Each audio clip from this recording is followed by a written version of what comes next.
Hi, Scorpio. This is Tisch Aitken, and this is your monthly horoscope for the month of June.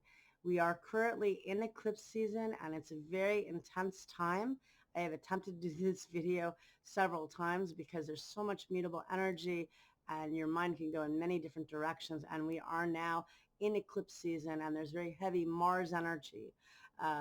Mars is building up to square Venus on June 2nd, and that's very harsh energy.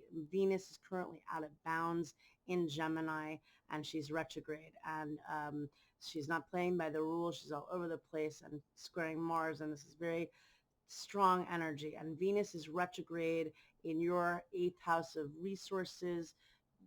It's the house of money. It's also the house of intimacy and wounds and healing and transformation. And so a lot of old wounds could resurface from the past. This is also a time to reassess your finances. You may be rethinking if you have debt or if you're trying to build your finances.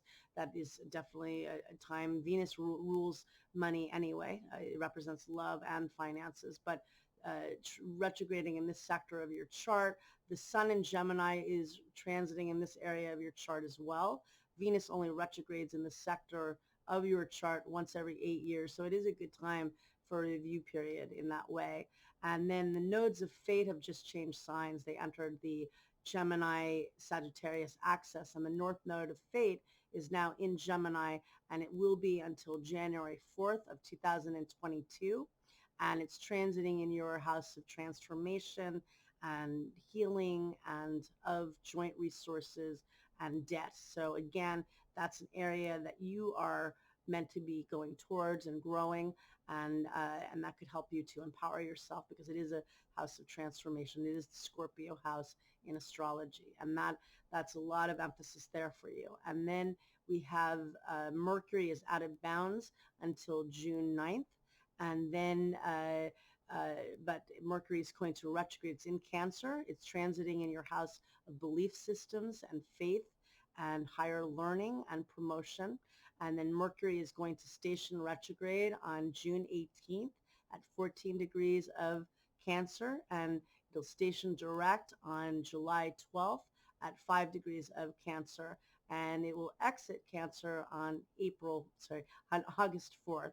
So it's going to remain there for a while, and it's very emotional. It's a cardinal sign, which is action oriented, but it's an emotional water sign, so it's bringing more of this emotional energy to the sky. And we have on the 11th of June, the sun in Gemini squares Neptune, and that can uncover deception.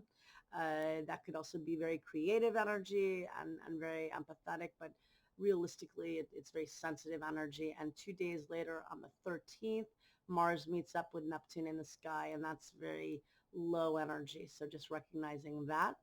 And then also on the 20th of June, we have the summer solstice, and the sun enters 0 degrees of Cancer, and it occurs in your house of higher learning and belief system.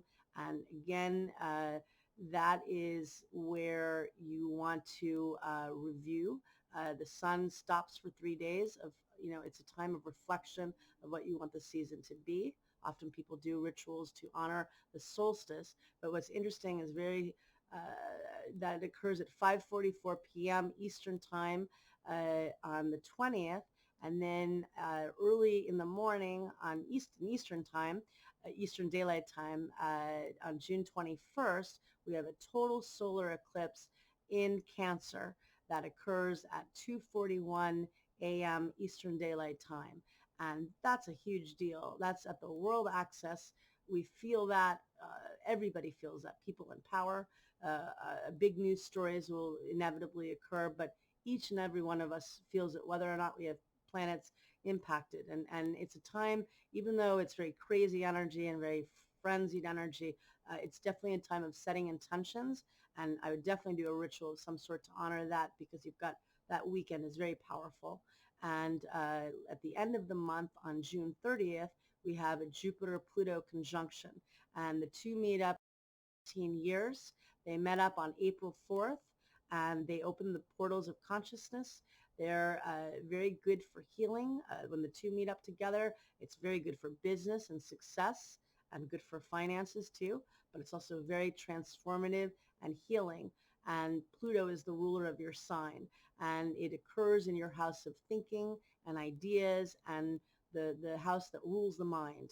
And so helping to transform your thinking and keeping positive thinking and raising the vibration during this time. And that's where that historical lineup of Capricorn occurred at the beginning of the year in your house of communication and ideas. And that's what you're restructuring. And Jupiter, Pluto meet up at 24 degrees where they did on April 4th. And they meet up a third and final time in Scorpio season on November 12th, exactly at the world axis at 22 Capricorn, triggering that conjunction exactly. So I wish you a lot of luck, Scorpio. It's going to be a big month ahead. Thank you.